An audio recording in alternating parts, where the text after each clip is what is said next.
Good evening, everyone. We're following a story that has been taking place most of the night and just about an hour ago came to a conclusion downtown Springfield. Investigators there detonating what the Secretary of State is calling a pipe bomb. A bomb squad called to the scene between Brewhouse and the empty Dell's Popcorn Shop on East Washington Avenue. ABC News Channel 20's Chantel Middleton joining us live now from downtown tonight with the very latest. Chantel. Sources told us early on that this was a pipe bomb. Police initially wouldn't confirm that, but they have since done so. In fact, the man who called this in says it was about 7 inches long, just about this big. He says there was a wick inside that looked like it had been lit. Let me show you a couple things. I want you to know exactly where we are on East Washington Street. Right over here is Chase Bank. Behind it, the old state capitol. And if you come this direction with me to the left, this is the back of the presidential library. I want to show you something else. This huge chunk that's now missing from the cement, that is a result of the device that was detonated. Now we know that it is a pipe bomb. We want to show you some video from earlier today. Blocks around this area blocked off by police, no one allowed to come in, and witnesses say they had no idea what was happening. We can only confirm one explosion, but listen to what a witness says happened.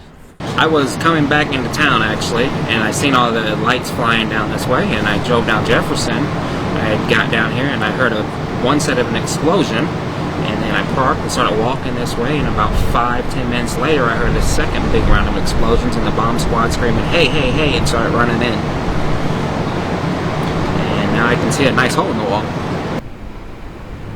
Police not revealing any suspect information or telling us how exactly this might have happened, but we do know that there are at least 3 cameras here, some of them on corners. Police say getting that video will be difficult. It's not something they can easily access, but they are in the process of getting it and reviewing it. They also tell us we can expect more information as early as tomorrow. As soon as we get it, we will pass it along to you. Live in Springfield, Chantel Middleton, ABC News Channel 20. Thanks, Chantel. Well, since the Illinois Supreme Court amended rules 2 years ago, cameras have been allowed in courtrooms in 40 counties around the state. Now, 6 counties here in central Illinois are expected to join the pilot program. Tonight, a look at where that process stands, how some attorneys think it will impact the judicial system, and whether the family of a murder victim is in favor. Recording video, audio, and taking pictures has never been allowed in Sangamon County courtrooms, but that may soon change. David and Janet Elder are hoping it does before their brother's murder trial begins. People ought to know what's going on. These 2 men, charged with the stabbing death of James Michael Goins in May, just pleaded not guilty last week. David and Janet say every time Raymond McBride and Christopher Coleman are in court, they'll be there too, and they think the public should get an inside look. I think the general public really doesn't understand how the justice system works, and this would be a learning experience for most people, although I hope nobody else has to go through this. Right now, the 7th Judicial Circuit, which includes Sangamon, Greene, Jersey, Macoupin, Morgan, and Scott counties, is in the process of writing a letter to the Supreme Court to get approval for cameras in courtrooms. Once that's done, and once we get the okay, then we begin the process of putting the framework in place to allow this to happen. We'll get this done as quickly as we can. Will cameras in court attract more attention to cases? And could it put more pressure on a jury? I think it would. I think that's only human nature. Criminal defense attorney John Gray Knoll is not representing the accused killers in the Goins case, but offers his legal opinion on cameras in the courtroom. I think transparency within the entire process would be good for the court system. I believe that people who go to trial should get a fair trial. The people who are paying for that, the taxpayers, the citizens, they ought to have an opportunity to see that. The state's high court does have rules for cameras in courtrooms. Media can't film jury selection, jurors' faces, testimony from some victims and undercover agents, among other stipulations. Cameras are still banned from some trials, including juvenile and child custody cases. New on Nightside, thanks to a tip from one of our viewers, a fugitive skipping states in an attempt to stay one step ahead of law enforcement behind bars tonight. U.S. Marshals arresting Dustin Mack in an apartment complex in Atlanta, Georgia earlier today. Mack was featured on our fugitive files last week, and a tip from a viewer helped authorities track him down. A Sangamon County judge ruled that he must be held in jail without bail pending expedition. Well, forcing the city's hand. Problems still persisting at the Bel Air Motel in Springfield, even after it's been fined more than $100,000 for city code violations. ABC News Channel 20's Maggie Bateau joining us live here in studio tonight with how this quandary might finally have a solution. Maggie. Well, Vince, with its many violations of city code, the Bel Air Motel has been a problem for years, but does that make it a chronic nuisance? Several Springfield aldermen say that the answer to that is yes. They say the unresolved issues make the hotel an eyesore from the outside and a hazard to guests on the inside. At Committee of the Whole Tuesday, an ordinance requested by 5 aldermen will ask the Springfield Police to start chronic nuisance proceedings against the owner. Ward 6 Alderman Corey Jobe, who supports shutting down the Bel Air, calls the measure another in the toolbox to take care of Springfield residents. If a restaurant was operating with 1,000 code violations, would that restaurant be open today? Absolutely not. I don't know a business in the city of Springfield with over 1,000 code violations that's still operating today. With more than 700 code violations, the owner says that he's being unfairly targeted. He's put the motel up for sale. Liz. Thanks so much, Maggie. New on Nightside tonight, construction could start on a railroad underpass on Carpenter Street in the capital city in just a matter of weeks. The Illinois Department of Transportation tells ABC News Channel 20 it's approved a $10 million bid from Halverson Construction in Springfield. It's the first step toward consolidating railroad tracks that run through Springfield. The entire project is estimated to cost $315 million. Brief heat up in the weather. Over the weekend we had some storms, but the cool down's back. So is the sunny weather. I know, and I still just can't get used to this for July, but I'm not complaining. Rick, is it going to stay this way for a little bit longer? You know, this week looks great once again, and this weather, it continues to give us a very cool summer. Very brief warm-ups followed by cool, well below average weather, and that's what we got going this week. Outside right now, it's a mostly clear sky, and we'll see mostly clear skies here overnight tonight. Look at these temperatures. Yeah, that looks like fall, doesn't it? Temperatures in the 50s on a July evening. Unbelievable. Those dew points just as low, so very dry air. There's your first forecast. Now, I'll tell you about some chances of showers and thunderstorms that could roll across the region here, maybe as soon as tomorrow. I'll tell you when coming up. Charter schools, the compromise between public and private education will be a little more public starting next year. Governor Pat Quinn signing a bill today creating transparency in publicly funded, independently run schools. The bill requires charter schools to use a lottery system to decide which applicants are admitted. While most charter schools already use lotteries, the law will now require the drawings to be videotaped. This legislation, the intent was to try and give additional sunshine so that folks understood, were able to see and understand exactly how some of the decisions are going. The law also mandates charter financial reports every quarter instead of once a year. And the Chicago Bears continue to make headlines at training camp today while the offense is really finding its groove. It's early, guys. It's early. Early practices. Take it easy. That story coming up a little later in sports.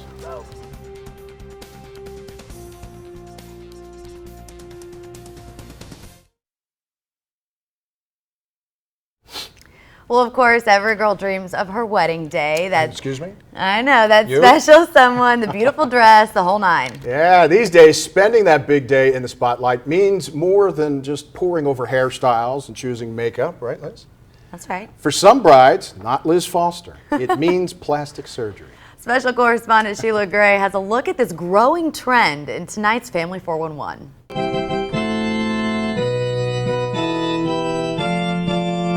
I think every girl wants to be beautiful on her wedding day, and I just felt that I looked tired. Jessica Warren got married at the end of May, and instead of having her photos touched up after the wedding, she got a touch-up to her face.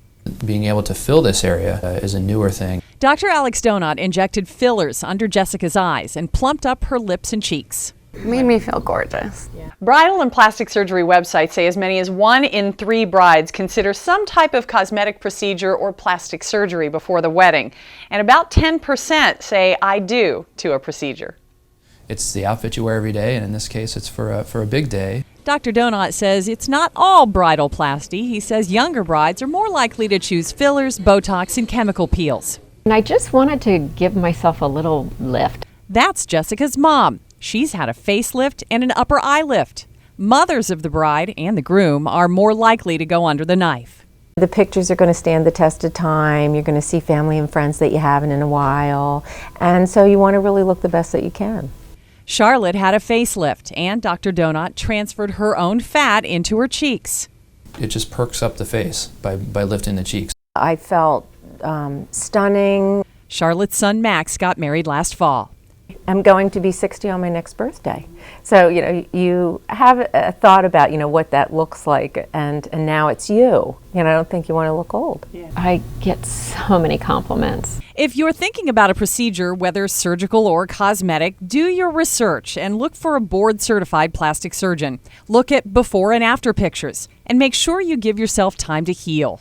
As long as you time it well, I think patients are thrilled with it. This bride and her mom are not surprised they're part of a trend.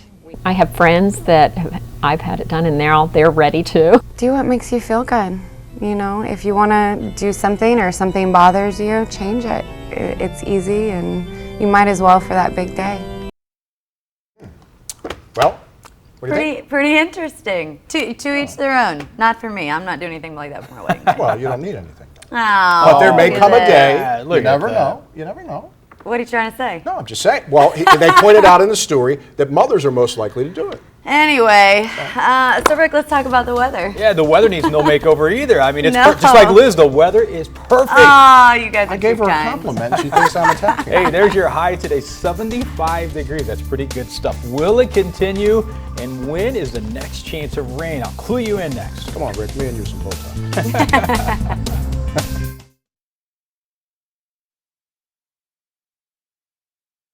It's the Green Hyundai Cam at Lake Springfield Marina. You're watching ABC News Channel 20. Here we go. More great weather. A nice day today after a pretty warm and at least muggy start to our weekend Saturday with those showers and storms. Pretty good Sunday. Now, 3 things you want to know here tonight as we get set to continue this work week. Cooler weather will continue tomorrow. Highs in the upper 70s to low 80s, so good stuff there. Now, there are some afternoon storm chances in the forecast tomorrow, Wednesday, and Thursday. Very slight storm chances, but our models are saying maybe something could pop. I think most of those days are dry, but keep that in mind. The best storm chance over the next week will likely come late Friday and on Saturday. Sunday looks like a dry day. So here's what's happening outside currently. We had a few clouds bubble up with the heat this afternoon. That built during the day. It's typical. Some cumulus clouds. Those have mostly cleared here tonight. So it's a mostly clear sky the rest of the way tonight. High pressure out to the northwest, bringing the clear skies in that cool northwest flow. This wind blowing straight from Canada, bringing very dry and unseasonably cool weather across our region. Here's our forecast model.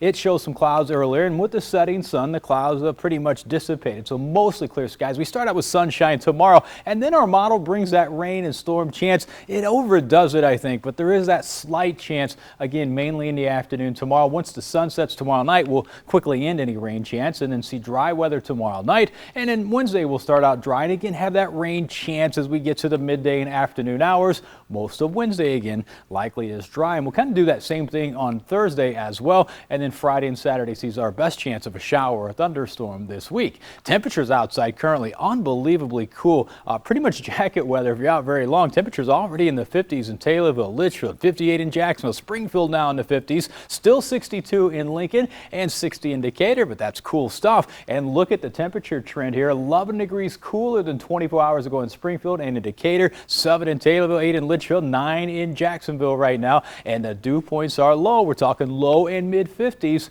I like to show the dew point chart. Shows you how it feels outside, how comfortable it is. And we're at the very bottom of that dew point chart, meaning we're in the most comfortable zone. So enjoy that. Also, a low dew point really allows that temperature to fall at night, and that's the case here tonight. Not a lot of wind. The winds are blowing here from the north. In Decatur right now it's 7. It's a northwest wind in Taylorville at 5, Litchfield at 5 as well. A calm wind now in Jacksonville and in Springfield, maybe making for a nice night to walk outside. Our weather watchers, Teresa Thompson in Ashland 59, Bruce McConnell in Shelbyville 64, Nick Crowley in Beardstown 66, Todd Warwick in Franklin, or Jacksonville rather, 60 degrees right now. Hey, there's your high tomorrow, 78 degrees. Again, just a slight chance of a shower, maybe a storm, otherwise sunshine and dry. 80 on Wednesday as we stay relatively cool here. 54 overnight tonight. It's a cool night. 78 for that high tomorrow. Here's a 7-day forecast. Low 80s Wednesday and Thursday. 82 Friday. 81 Saturday. There's your weekend storm chances. Dry Sunday and 80. 83 on Monday. It's a story that ended peacefully not too long ago, but it could have been much worse. A pipe bomb detonated in downtown Springfield. ABC News Channel 20 Chantel Middleton will have a live interview with a witness who saw law enforcement detonate a pipe bomb. That's next after the break.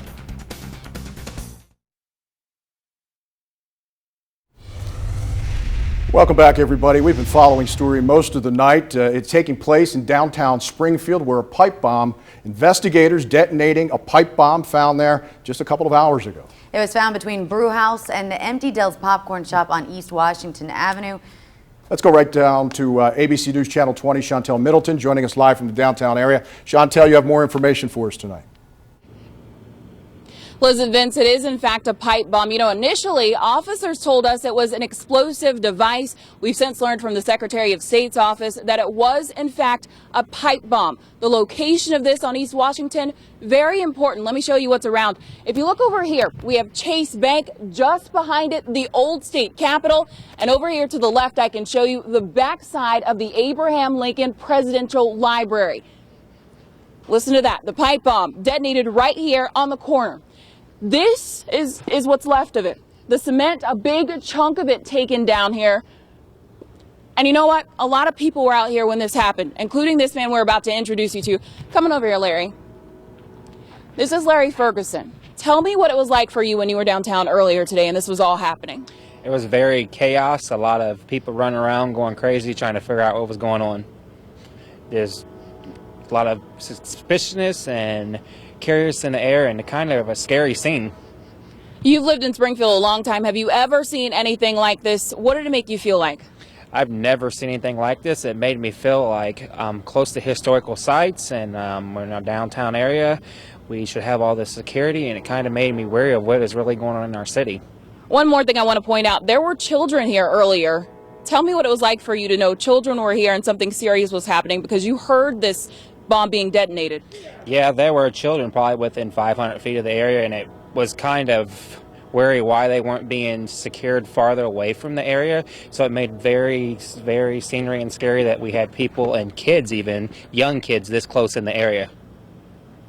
Thank you so much. Now, police certainly have their work cut out for them trying to figure out what happened, how this got here. It was called in by a witness, of course, but police tell me there are at least 3 cameras in this area, and they plan to review video from each one of those and trying to determine who is responsible for putting this pipe bomb in downtown Springfield. We are live here. Chantel Middleton, ABC News Channel 20. Thanks for keeping us updated, Chantel. Time for a look at sports with Mr. Donnie Tillman. Big Ten Media Day in the Windy City. The Fighting Illini feeling maybe this is going to be a better season. Let's cross the fingers on that one, Vince. And your toes. And that too as well. Hey, we'll hear from Coach Beckman and the boys on the outlook for the 2014 season next in sports.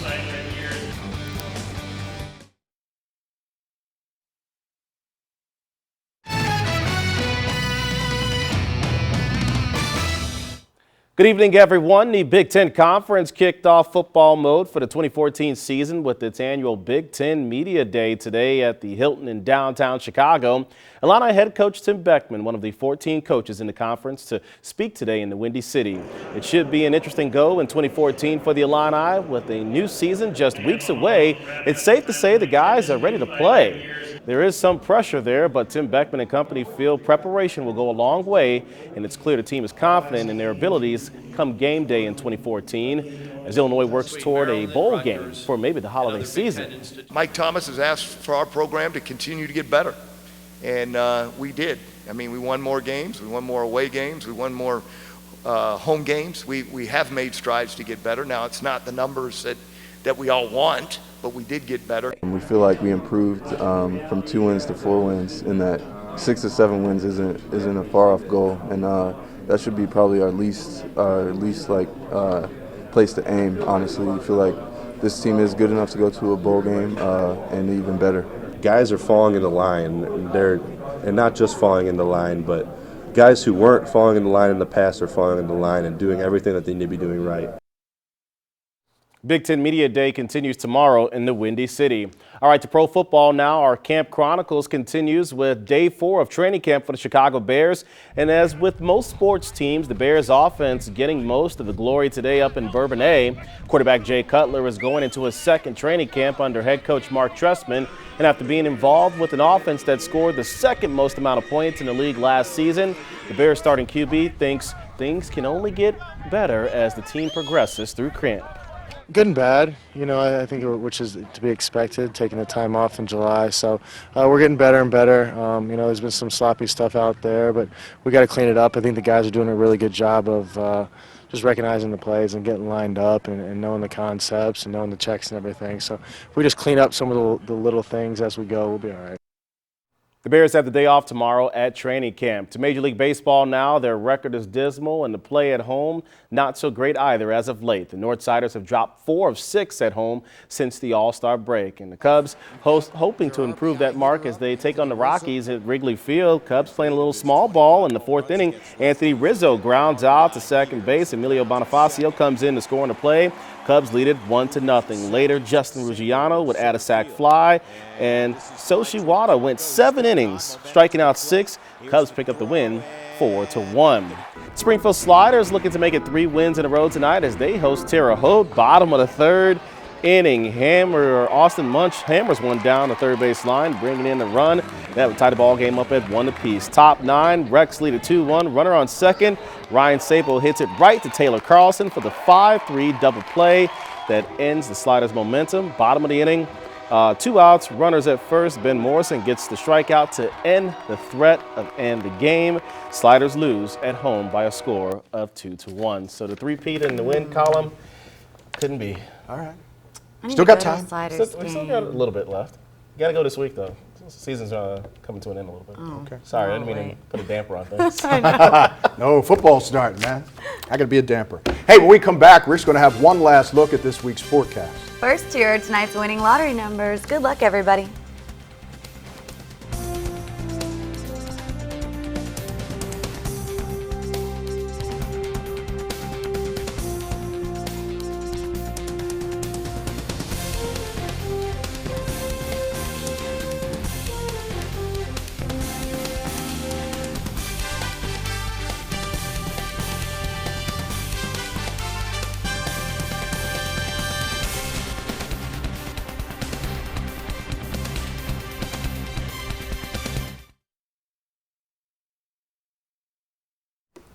Mr. Kirby's back. August begins the end of the week. Hard to believe, isn't it? Going to be a little cool, right? Yeah, actually, it's going to be below normal here all week, and we're going to start August out the same way. Upper 70s tomorrow. It's 2 days in a row in July. Late July, we're going to see 70s for highs. There's a slight rain or storm chance tomorrow, Wednesday, and Thursday. Very slight. A better chance Friday and Saturday. Dry Sunday and Monday.